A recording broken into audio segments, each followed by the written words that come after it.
You're on? Alright. Alright. Timer running? My name is, no it's not. Should probably do that. Yeah, just from your own. My name is Chris Rubio, and I'll be teaching building construction for the fire service. In front of you is the pamphlet of the handout of this class, kind of breaks it down. This is a very basic class. This is not going to be how to build a house or how to do complete size ups and everything. This is just kind of get you out there to know what's going on in the job. There we go. Building types. For the fire service, they have them listed obviously 1 through 5. Type 1 is fire resistive, which is concrete and steel. You're going to see that in your hospitals. It's a bulletproof building. Anything that is non-fire fire resistive, it won't collapse, more or less. Type 2 is non-combustible, is what they call. It's just a step down from type 1. It is any building that has non-combustible materials but is not as structurally sound. So they're banking on the fire protection system and stuff to keeping the steel systems from getting exposed to too much heat. Type 3 is they call ordinary, which I hate that term because there's no such thing in the fire service as ordinary. But you'll find your strip malls, anything that are open steel. They might even have a wood frame steel like concrete walls, tilt slab, something along those lines. And I have some pictures to show. Type 4 is heavy timber, large timber. You don't see it as much. We might see it here in 70s area. 50 might have some old buildings that might still have it. 73 might have some. But anywhere where there's large lumber that's either held together by pintle, where they drill out, they do the dowels, large bolts, anything along those lines there. Or they also notch them where they'll sit and mirror together all the way. And then type 5 is wood frame modern homes. It's all these thick houses you see going up around. 2x4, 2x6, 2x8s, plywood, OSB, and then of course gusset plate trusses.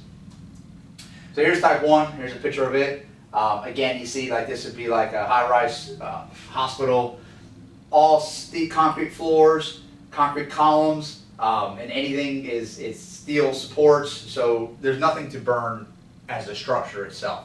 The inside will burn, obviously furniture, carpet, whatnot, but nothing structurally will burn, and it's a very, obviously, fire-resistant material.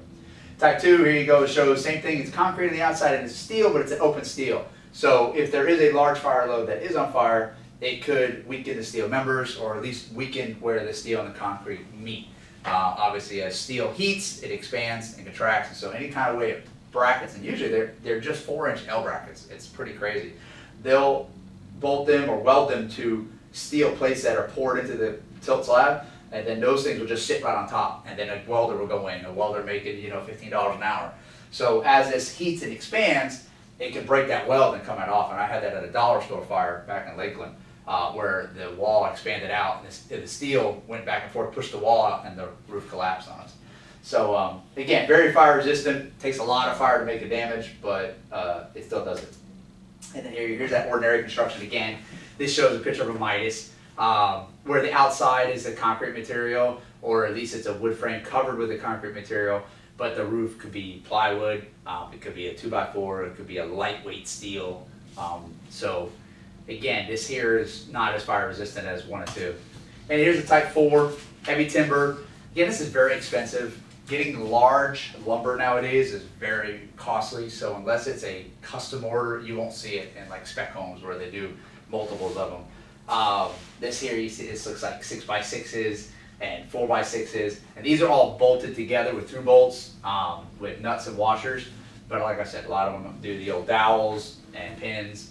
So very, very strong when it comes to fire because it takes a lot to burn through these timbers. And what you see is what you get to. Usually the roof is bolted right on top. Nailed or screwed.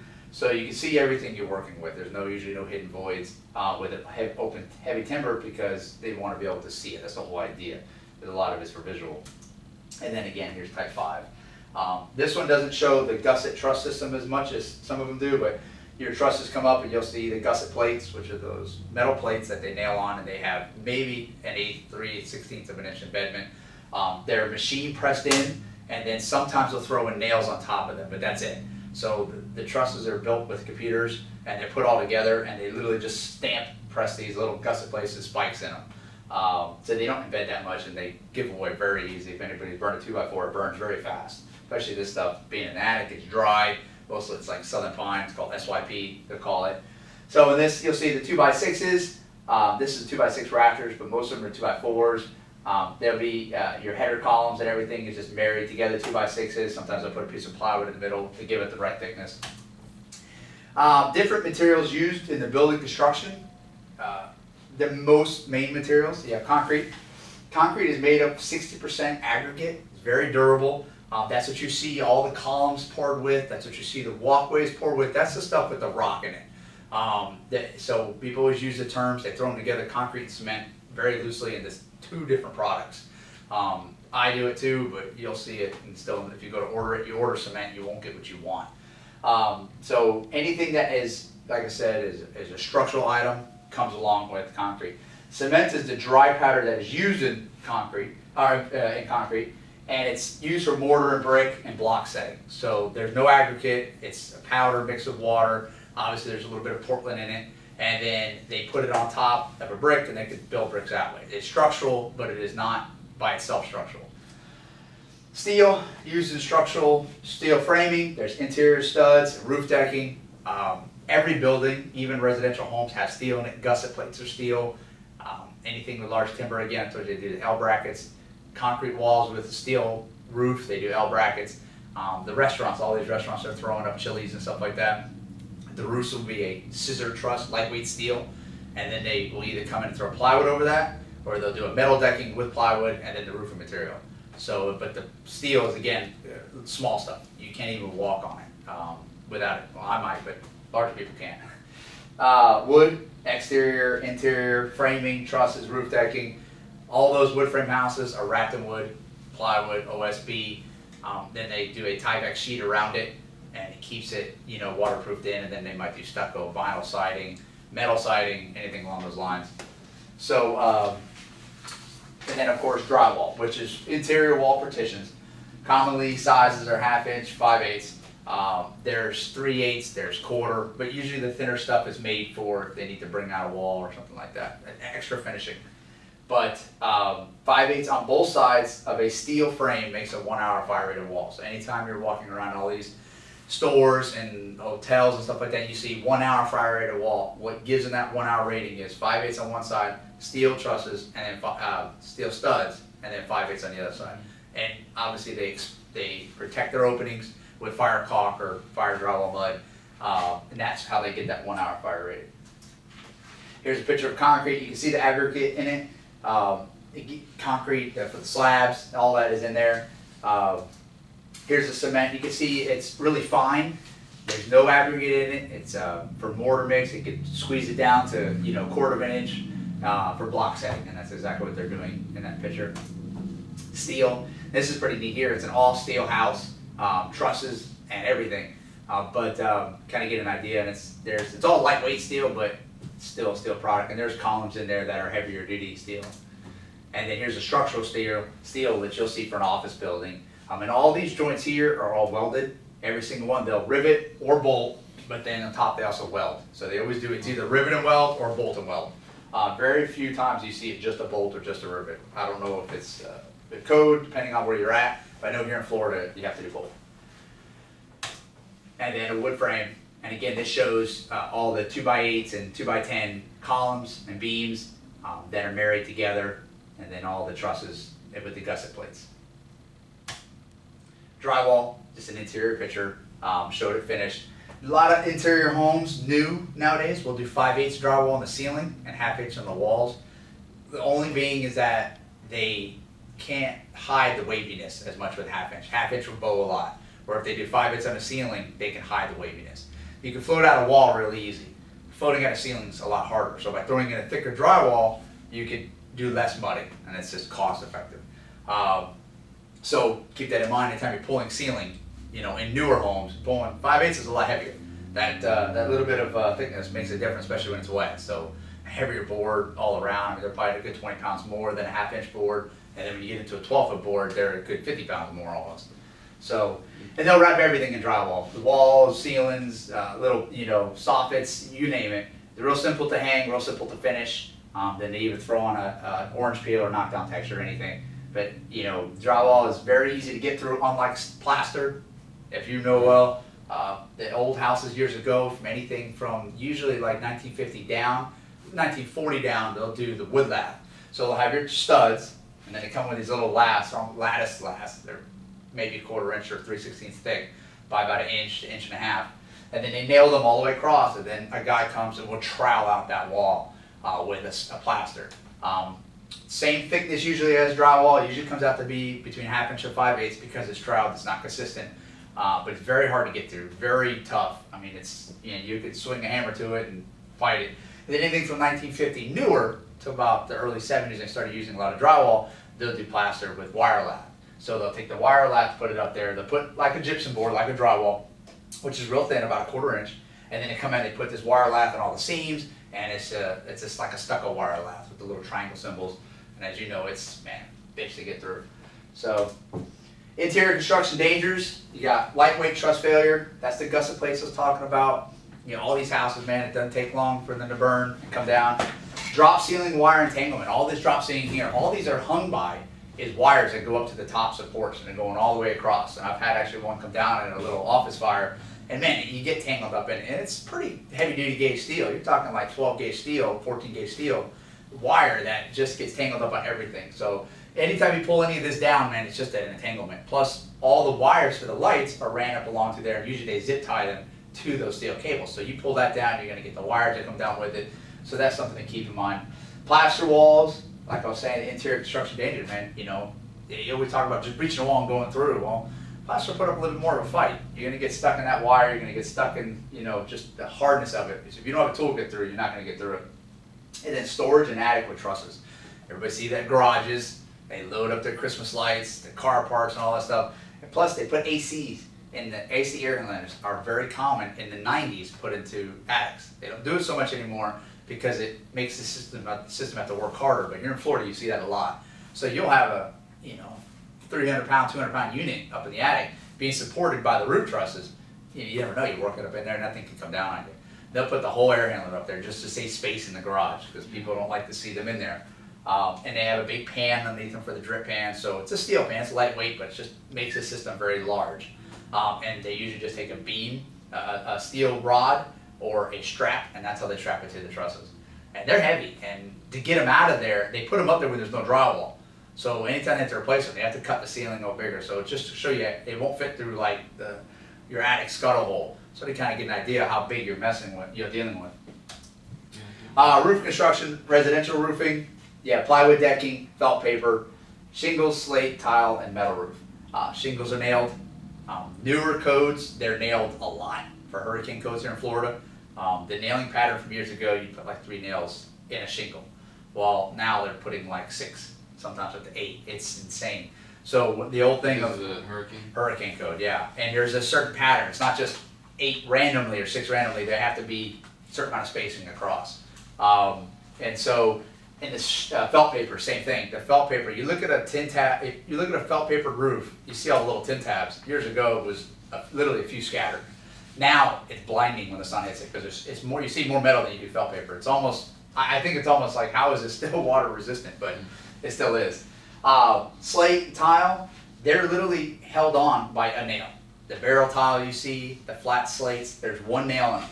So if you're ever on a slate or nail top slate or tile roof, all it takes is that 1 nail to go, and you're riding it out like a skateboard. So just keep that in mind. And the slate, breaks real easy. You can just break it with your hand. Same with the barrel tile. And then metal roof, what they'll do is they'll either put a plywood down, and then they do runners across, and then they just use screws with little washers for the metal roof. Same thing though, if it goes, man, that's gonna be a slippery slide. The house is down in Williamsburg in 54's area. Blown away, they don't even use plywood. So you have your trusses, and then they put a plastic membrane across, like a visqueen for better terminology, and then they put little 1x2 stringers across, and that's what the barrel tile is connected to. No plywood. And we had a little lightning strike there years ago, and I remember up there, and I busted through, and I saw attic, and I'd never seen it before. I even called a fellow guy that used to do this construction, and he was floored by it. So, but again, he said that was kind of big in the 70s. They saved money by not doing the plywood, because the plywood doesn't have to be there for structuralness, but it makes it more sound of a roof. Commercial roofing, most of them, again, are plywood decking or metal decking or both, stacked on top of each other, and then a membrane, a tar membrane. And a lot of the newer ones have a plastic that they put over it. You'll see it looks white, and it cuts really easy. It's real simple. Electricity. Residential houses are 110 and 115. It's the same thing. You'll see the outlet says 115. A lot of commercial does say 150, but it's still about the same, 110 or 120. Their outlets and lights, all these here, they're low voltage, low amperage, 15, 20 amps. You won't see anything more than that. Stoves, AC, water heaters, anything large, it's going to be 220 or 240. Those you got to watch, because there's, that'll really hurt you. They're usually larger amperage. They start from 30 amp, 40 amp, 50 amp, 60 amp. Your ranges are 60 amp. Your AC units usually are 60 amp. So those are stuff to watch out for. And then commercial, they have 480, 960, etc. And it's just, 480 obviously is two 240 lines. So there's 4, extra hots. It's big stuff. This stuff will really kill you. So anytime you see anything that's a wire bigger than your pinky, then you watch out, because it'll really hurt you, and it's not worth the risk. Here's kind of a picture of a breaker panel. Yeah, residential breaker panel, but it could be anywhere.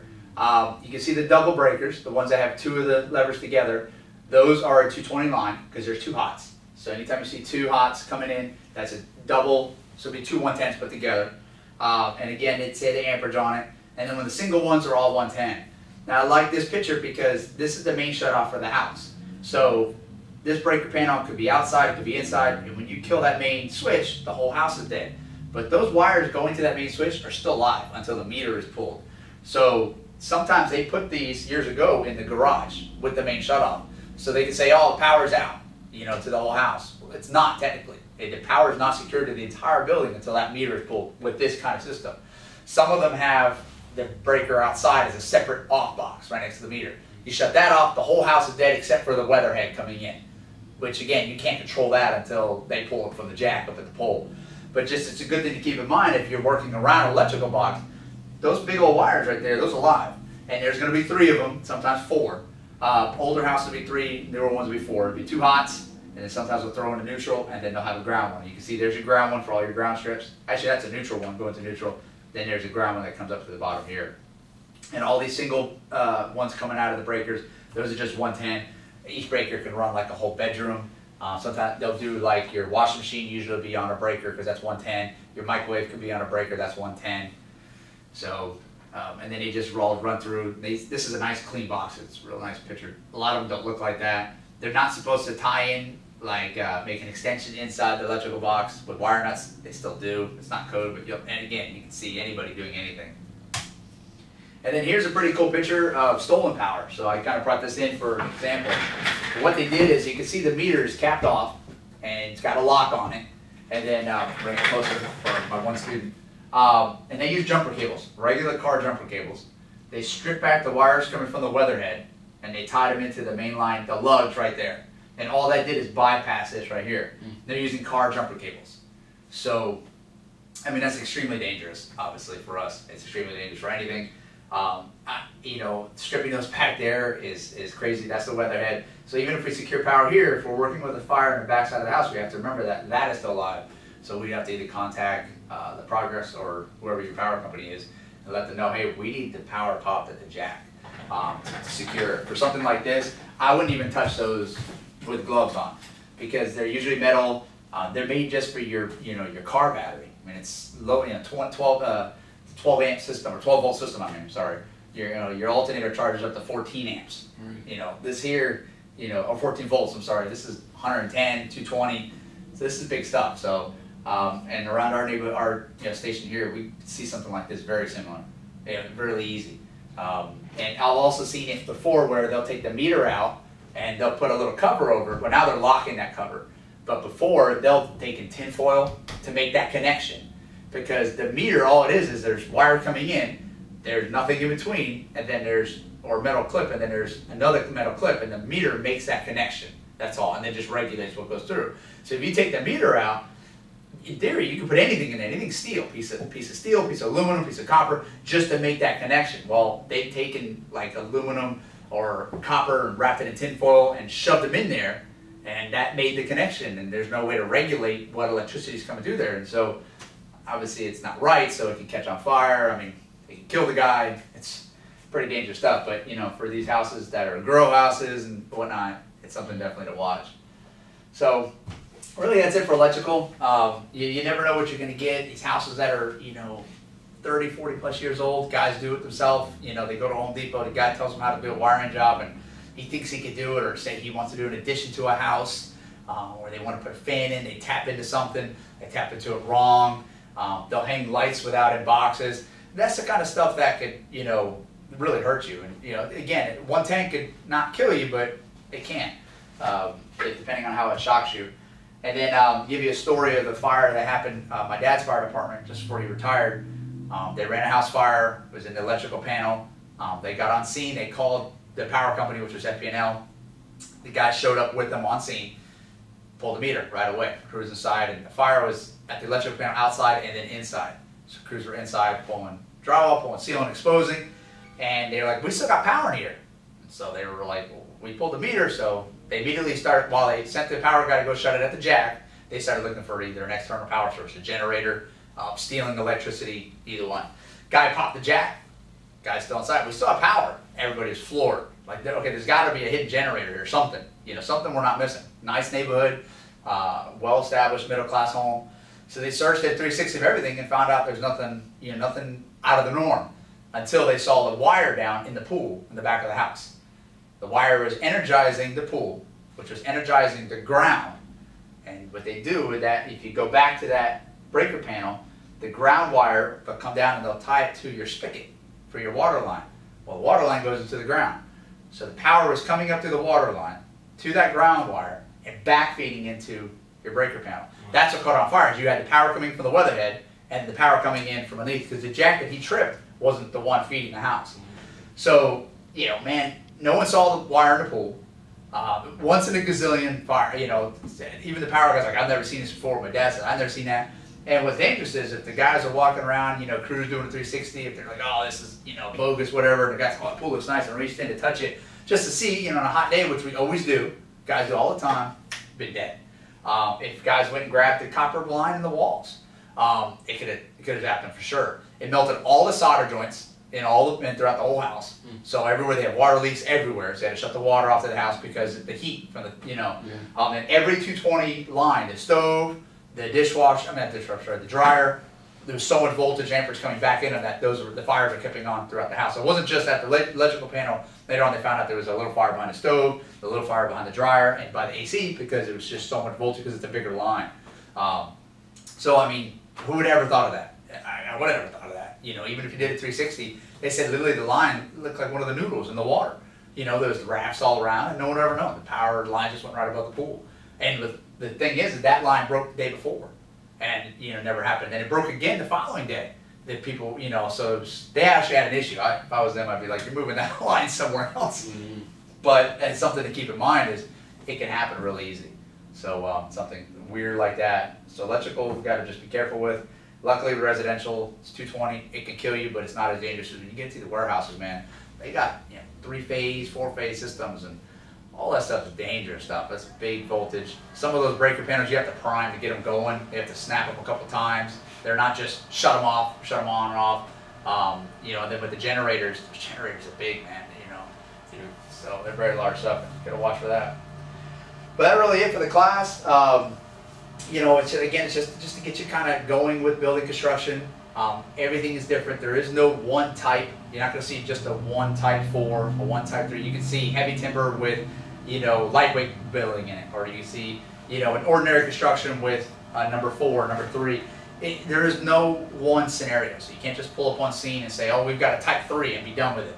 The only thing that's pretty much bulletproof is a hospital, but even then, say they did an addition, or there's a room that's, you know, this, or a storage shed that's connected off of the side.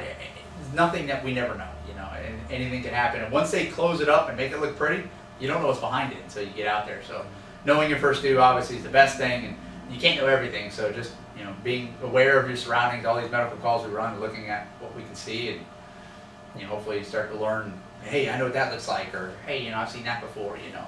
So that concludes the class. Any questions? No questions. Very good. Thank you. Cool. All right, man. Thank you. Sorry it's such a small class. Yay!